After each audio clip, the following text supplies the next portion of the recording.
बच्चों, मैं अनिष्का आपके अपने YouTube चैनल पर आपका स्वागत करती हूँ। आशा करती हूँ आप सभी बहुत अच्छे होंगे और आप अपनी पढ़ाई बहुत ही अच्छे से कर रहे होंगे।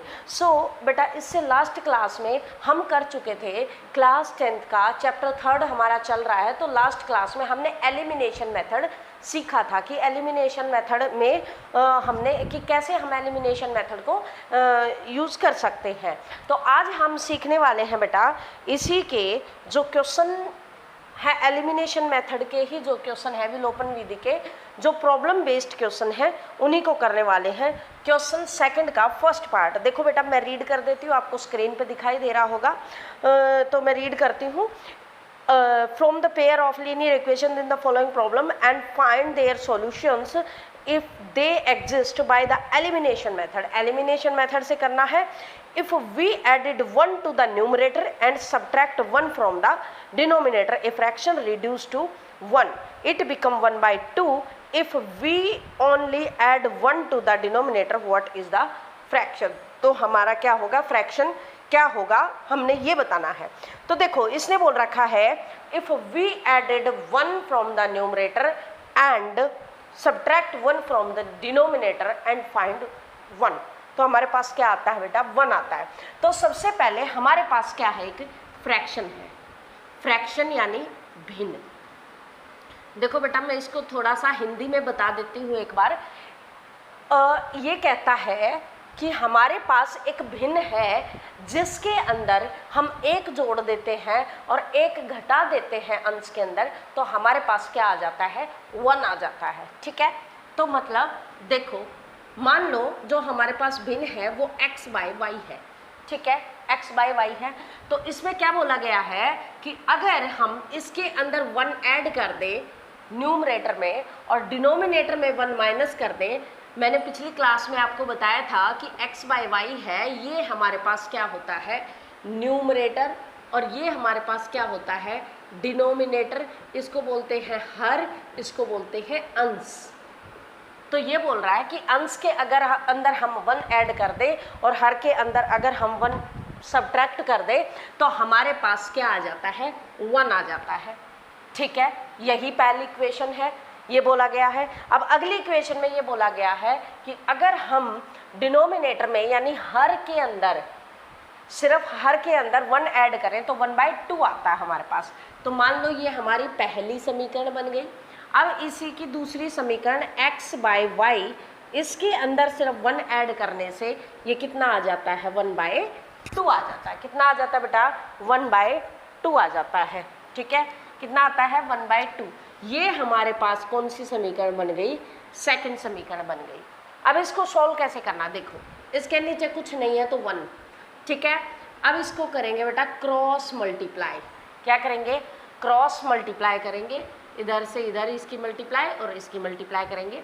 1 की मल्टीप्लाई x प्लस 1 के साथ, 1 की मल्टीप्लाई x प्लस 1 के साथ, और 1 की मल्टीप्लाई y माइनस 1 के साथ, यही करने वाले हैं हम। तो इसकी हम मल्टीप्लाई करेंगे तो बेटा 1 की मल्टीप्लाई x और 1 के साथ होएगी, 1 की मल्टीप्लाई और इसके साथ होएगी, तो कितना आ जाएगा हमारे पास, ये आ जाएगा x प्लस 1, 1 की मल्टीप्लाई x के साथ x, 1 की मल्टीप्लाई 1 के साथ 1, एंड 1 की मल्टीप्लाई y के साथ तो y, माइनस 1 की मल्टीप्लाई माइनस 1 के साथ तो -1, हमारे पास यही आ गया। ठीक है, तो इसकी इक्वेशन क्या बनेगी बेटा, समीकरण बनेगी, y को -1 को इधर लेके आएंगे तो x या तो +1 को इधर ले जाएंगे तो ये y इधर आएगा तो माइनस का y, और -1 प्लस का 1 उधर गया तो -1, and x minus Y is equal to minus का 2। ये हमारे पास एक समीकरण बन के आ गई। अब इसमें से एक समीकरण निकालेंगे, इसकी भी क्या करेंगे बेटा, क्रॉस मल्टीप्लाई, मतलब इस 2 की मल्टीप्लाई ऊपर वाले के साथ x के साथ करेंगे, एंड इस 1 की मल्टीप्लाई किसके साथ बेटा, y प्लस 1 के साथ, ऐसे ही करेंगे मल्टीप्लाई। ठीक है, करो, अंदर इसके 2 की मल्टीप्लाई x के साथ तो 2x हो गया हमारे पास, 2 की मल्टीप्लाई x के साथ करेंगे तो बेटा कितना हो गया, 2x, और 1 की मल्टीप्लाई y के साथ करेंगे तो y, और 1 की मल्टीप्लाई +1 के साथ करेंगे तो +1। अब इसको सॉल्व कर देंगे, y इधर ले आएंगे तो 2x minus Y is equal to 1। अब हमारे पास ये इक्वेशन बन गई थर्ड और ये इक्वेशन बन गई फोर्थ। अब 3 और 4 को जैसे हम एलिमिनेशन मेथड में सॉल्व करते हैं वैसे ही क्या करेंगे, इसको सॉल्व कर देंगे। क्लियर है बेटा? चलो मैं इसको सॉल्व करके दिखाती हूँ। अगर आप लोगों ने एलिमिनेशन मेथड को ध्यान से नहीं देखा है तो बेटा इससे लास्ट क्लास में मैंने एलिमिनेशन मेथड ही सिखाया था, आप उसको क्लियर कर लेना एक बार, तभी इसको कर पाओगे आप। देखिए बेटा, एक इक्वेशन हमारे पास ये है कि x minus Y is equal to minus का 2, और एक इक्वेशन ये है हमारे पास 2x minus Y is equal to 1।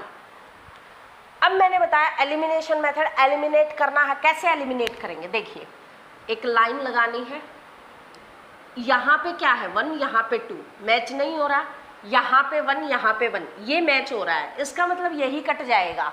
लेकिन ये भी माइनस का है और ये भी माइनस का है, तो इसको अगर हम इक्वेशन को माइनस करेंगे तब ये प्लस का हो जाएगा ऑटोमेटिक, तो कट जाएगा। तो हम क्या करेंगे, इस थर्ड वाली इक्वेशन में से फोर्थ वाली को क्या करेंगे, सब्ट्रैक्ट कर देंगे, माइनस कर देंगे।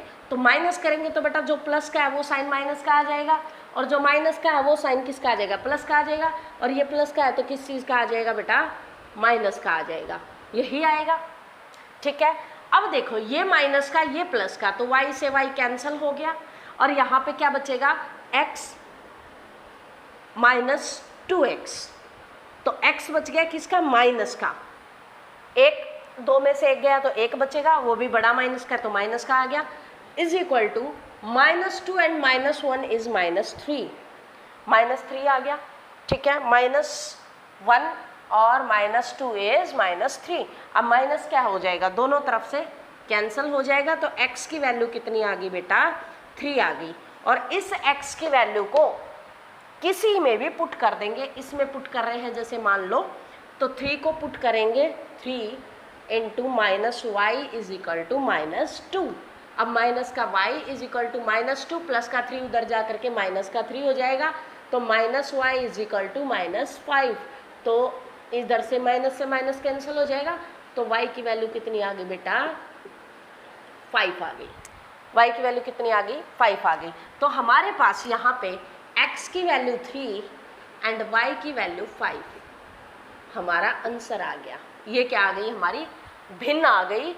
ठीक है, भिन्न आ गई कैसे, 3/5, आंसर इसका हो जाएगा 3/5, क्योंकि x/y माना था ना हमने, भिन्न को x/y माना था ना, तो हमारा आंसर क्या हो जाएगा, 3 एंड 5। क्लियर है बेटा? एलिमिनेशन मेथड जिसने नहीं किया है वो एक बार अच्छे से एलिमिनेशन मेथड को कर ले, और उसके बाद बहुत इजी है क्वेश्चन। ठीक है, ये थोड़े से प्रॉब्लम बेस्ड क्वेश्चन थे और ये इस एक्सरसाइज के रह रहे थे। मैंने पिछली क्लास में एलिमिनेशन मेथड ही सिखाया था बस, तो ये उससे ही रिलेटेड है।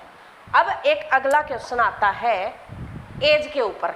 ठीक है, अगला जो क्वेश्चन है हमारा, जो अगला क्वेश्चन है वो आता है बेटा, 5 years ago, 5 वर्ष पहले की बात है, Noori was thrice as old as Sonu. 10 years later, और 10 साल के बाद Noori will be twice as old as Sonu. तो how old are Noori and Sonu? देखिए बेटा, बहुत इजी क्वेश्चन है। ये कहा गया है दो है, एक नूरी है एक सोनू है। 5 साल पहले की बात की जाए तो जो नूरी की एज है वो सोनू की एज की 3 गुना है, और 10 साल बाद की बात की जाए तो 10 साल बाद उसकी एज उसकी दुगनी है। ठीक है, यही बात कही गई है। ठीक है बेटा, तो लेट प्रेजेंट एट प्रेजेंट जो नूरी की एज है, ठीक है, एज ऑफ नूरी कितनी हो गई बेटा, एज ऑफ नूरी मान लो x है। ठीक है, 5 साल के बाद की बाद में बताएंगे, पहले अभी प्रेजेंट की बात करते हैं। Present age of Sonu at present age of Sonu कितनी है, y है। एक की जो एज है वो x हो गई और इस सोनू की एज कितनी हो गई बेटा, y हो गई। ठीक है, अब अकॉर्डिंग टू क्वेश्चन अगर हम चले अगर हम अकॉर्डिंग टू क्वेश्चन देखें तो उसने बोला कि 5 साल पहले, तो 5 साल पहले इसकी एज भी इतनी होगी, ठीक है, ये किसकी है, नूरी की, और 5 साल पहले सोनू की एज भी इतनी होगी, ठीक है। 5 साल पहले नूरी की एज इतनी होगी x-5, और 5 साल पहले y-5 इसकी एज भी इतनी होगी। तो कहते जो सोनू की एज है ना उसका 3 गुना कर दो तो वो नूरी की एज के बराबर आ जाएगा, ये दिया गया है। अब ये बिल्कुल इजी है, 3 से हम क्या करेंगे, अंदर मल्टीप्लाई कर देंगे, तो x-5 is equal to 3 into Y, तो 3y माइनस 5 3 जा 15। अब हमारे पास माइनस का 5 उधर जाके प्लस का हो जाएगा, 3y इधर आ जाएगा, तो x माइनस 3y प्लस का 3y था इक्वल के इधर आया तो माइनस का हो गया, माइनस का 5 उधर जाएगा तो प्लस का हो जाएगा, प्लस का 5, तो ये तो आ गया बेटा -10 और ये आ गया x माइनस 3y। तो ये हमारी क्या बन गई, इक्वेशन बन गई। सेम इसी तरीके से बेटा बोला गया है अगर 10 साल के बाद की बात की जाए तो नूरी की एज 10 साल के बाद कितनी हो जाएगी, x प्लस 10। मतलब मान लो अगर अभी मैं हूँ 25 की, तो 10 साल के बाद तो 35 प्लस 10 ऐड हो जाएगा उसके अंदर, तो x प्लस 10। इसी तरीके से जो सोनू की एज है 10 साल के बाद कितनी हो जाएगी, y प्लस 10। तो 10 साल के बाद की अगर बात की जाए तो बेटा बोला गया है जो सोनू की एज है अगर उसका हम 2 गुना कर दें, दुगना कर दें, ट्वाइस कर दें, दुगना कर दें, तो वो नूरी की एज के बराबर आ जाएगा। तो x plus 10 is equal to 2 into Y plus 10। 2 के अंदर क्या करनी, हमने मल्टीप्लाई करनी है, तो x plus 10 is equal to 2 into Y plus 20। 2 into 10 is 20। 10 को उधर ले जाएंगे, 2y इधर आ जाएगा, तो x माइनस 2y, ये 2y हमारा क्या हो गया, इधर आ गया, और 10 उधर जाएगा, तो 20 इक्वल टू 20 माइनस 10। तो हमारे पास क्या आ जाएगा बेटा, x minus 2y is equal to 20 minus 10 is 10। ये हमारी कौन सी समीकरण बन गई बेटा, दूसरी समीकरण बन गई। अब हम क्या करेंगे, एलिमिनेशन मेथड से इसको और इसको सॉल्व कर देंगे, जैसा अभी हमने पिछले उसमें किया था, ठीक है बेटा, जैसा अभी पिछले क्वेश्चन में किया था, सेम टू सेम क्या करना है, इसको ऐसे ही सॉल्व कर देना है। तो इसको आप लोग करेंगे, सो आपको आइडिया हो गया होगा हम इसको कैसे सॉल्व करते हैं, ठीक है। अभी हम करने वाले हैं इसके उसमें जो अभी करेंगे हम आज करते हैं बेटा। अब ये चैप्टर हमारा लगभग कंप्लीट हो गया है। इसके अंदर ये एलिमिनेशन मेथड ही था, लास्ट में न्यू एडिशन में अगर आप देखोगे तो यही था, ठीक है। अब हम सम कीवर्ड्स दिस चैप्टर, अब हम इस चैप्टर के कुछ कीवर्ड्स का रिवीजन करते हैं, जिससे ये चैप्टर खत्म हुआ तो आप लोग रिवाइज कर सको। तो सम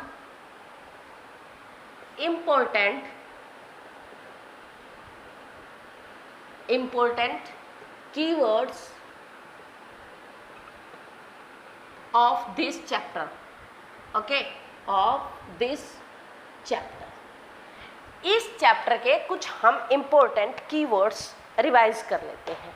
क्लियर बेटा, सबसे पहले हमने इसके अंदर क्या सीखा था, लाइंस, सॉरी, इसके अंदर सबसे पहले हमने सीखा था लाइंस, ठीक है, हमने लाइंस सीखा था। अब ये जो लाइंस है वो हमने कितनी प्रकार की पढ़ी थी बेटा, 3 टाइप्स की, ठीक है। तो सबसे पहले हमने क्या सीखा, इसके pair of linear equation in 2 variable. सबसे पहले क्या सीखा था, pair of linear equation in 2 variable.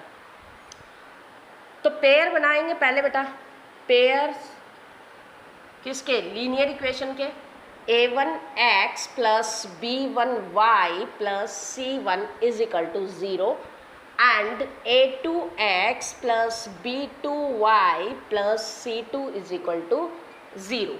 हमारे पास ये क्या है, 2 पेयर दे दिए, ठीक है। अब बेटा आपको एक इम्पोर्टेंट बात बता दूं, इसके अंदर, इस वाले समीकरण के अंदर a1 और b1 की वैल्यू 0 नहीं होनी चाहिए कभी भी। इसके अंदर a2 और b2 की वैल्यू 0 नहीं होनी चाहिए कभी भी। अब ऐसा क्यों है, क्यों 0 नहीं होनी चाहिए, इनकी वैल्यू 0 क्यों नहीं होनी चाहिए, ये बताती हूँ अभी। देखो बेटा, अगर मान लो इसमें से इसकी वैल्यू 0 हो जाती है तो 0x, ठीक है, 0 into X plus b1y plus c1 is equal to 0, यही आया, ठीक है। तो ये 0 के साथ मल्टीप्लाई होके पूरा 0 हो जाएगा, तो हमारे पास बचा b1y plus c1 is equal to 0, ठीक है। तो बेटा अगर ये 0 हो गया तो अभी हमारे पास वेरिएबल कितने बचे, 1। कितने वेरिएबल बचे, 1, सिर्फ y वेरिएबल बचा, ठीक है। तो ये कभी भी 0 नहीं होना चाहिए दोनों के अंदर, पहली कंडीशन ये। उसके बाद हमने क्या पढ़ी थी, लाइंस पढ़ी थी, ठीक है। तो इनके ऊपर जो लाइंस थी, अगर मैं बात करूं, सबसे पहले इंटरसेक्टिंग लाइन, ये ऐसी थी इंटरसेक्टिंग लाइन, ठीक है। इंटरसेक्टिंग लाइन में क्या क्या होता था, ये कौन सी लाइन है, इंटरसेक्टिंग, ठीक है। इंटरसेक्टिंग को बोलते हैं प्रतिच्छेद, प्रतिच्छेदी रेखाएं, ठीक है, प्रतिच्छेदी रेखा, ठीक है बेटा। अब इसके अंदर होता क्या क्या था, a1 a2 is equal to b1 b2, ये बराबर नहीं होना चाहिए, ठीक है। और ये एक जगह पे काट रही हैं, तो इसका सॉल्यूशन कितना था, 1 सॉल्यूशन। इसका कितना सॉल्यूशन होगा बेटा, 1 सॉल्यूशन। और अगर किसी का सॉल्यूशन होता है, मतलब ये मिल रही है ना, मिल रही है, ठीक है, अगर किसी का सॉल्यूशन होता है तो वो क्या होती है, कंसिस्टेंट, कंसिस्टेंट। अगर किसी का सॉल्यूशन होता है तो क्या होती है बेटा, कंसिस्टेंट, ठीक है। इसी प्रकार से हमने पढ़ी थी संपाती कोइंसिडेंट लाइन, एक के ऊपर एक लाइन, ठीक है, ओवरलैप जो कर रही थी, कोइंसिडेंट लाइन, ठीक है। कोइंसिडेंट लाइन में हमने क्या पढ़ा था बेटा, a1 by a2 equal to b1 by b2 equal to c1 by c2, ये तीनों बराबर होना चाहिए। और ये भी क्या था, कंसिस्टेंट, कंसिस्टेंट, कंसिस्टेंट मतलब संगत, कंसिस्टेंट मतलब बेटा संगत, हिंदी वाले इसको संगत समझे, ठीक है। अब इसके बाद हमने तीसरी लाइन पढ़ी थी, तीसरी लाइन क्या थी, पैरेलल लाइन, ठीक है। ये कौन सी लाइन थी, पैरेलल लाइंस। जो पैरेलल लाइंस थी उसको समांतर रेखाएं, समांतर, समांतर और इनकंसिस्टेंट, इनकंसिस्टेंट, ये हमारी क्या हो जाती थी, इनकंसिस्टेंट। इनकंसिस्टेंट में इसको बोलते हैं असंगत। मैंने आपको याद करने के लिए एक छोटा सा ये पॉइंट बताया था कि संगत मतलब साथ में और असंगत मतलब साथ में नहीं होती जो, तो ये कहीं भी मीट नहीं कर रही, इसलिए क्या हो गई, असंगत हो गई, ठीक है। तो ये हम रिवीजन कर रहे हैं मोटे मोटी तौर पे कि कुछ इंपॉर्टेंट कीवर्ड मैं आपको बता दूं। और इसका फिर हमने क्या बनाया बेटा, जो हमारे पास कंसिस्टेंट और इनकंसिस्टेंट होता है उसका हम क्या बनाते हैं, जो कंसिस्टेंट होता है उसका हम क्या बनाते हैं, ग्राफ। उस एक्सरसाइज में हमने ये सीखा। इसके बाद बेटा नेक्स्ट एक्सरसाइज में हमने किया था सब्स्टिट्यूशन मेथड। उसकी नेक्स्ट वाली एक्सरसाइज में हमने किया था सब्स्टिट्यूशन, सब्स्टिट्यूशन मेथड। और जो सब्स्टिट्यूशन मेथड किया था उसके साथ में हमने कौन सा मेथड किया, एलिमिनेशन, एलिमिनेशन मेथड, ठीक है बेटा। जो एलिमिनेशन मेथड था यानी विलोपन विधि, विलोपन, विलोपन विधि, क्या की, विलोपन विधि। और जो सब मेथड, दो मेथड, एक एलिमिनेशन मेथड यानी विलोपन विधि, एक सब्स्टिट्यूशन मेथड यानी प्रतिस्थापन विधि, प्रतिस्थापन विधि, प्रतिस्थापन विधि। अब मैंने आपको इसका क्वेश्चन दोनों के सॉल्व करके बहुत अच्छे से दिखा रखे हैं। आप लास्ट क्लास में जाइए, पिछली क्लास में, और देखिए कि हमने कैसे सब्स्टिट्यूशन मेथड को और एलिमिनेशन मेथड को सॉल्व किया है। सो आपका ये चैप्टर होता है बेटा कंप्लीट। और इसके अंदर जिस किसी को भी कुछ पूछना हो आप मुझे कमेंट करके बता दीजिए, या फिर आप मेल भी कर सकते हैं। इसके डिस्क्रिप्शन में एक मेरी मेल आईडी मिलेगी और आप वहाँ पे मुझे मेल कर सकते हैं कि इसमें ये दिक्कत आ रही है। थैंक यू सो मच, और चैनल को लाइक करना, शेयर करना, सब्सक्राइब करना और अपना प्यार यूँ ही बनाए रखना। और thank you for watching this video. Thank you.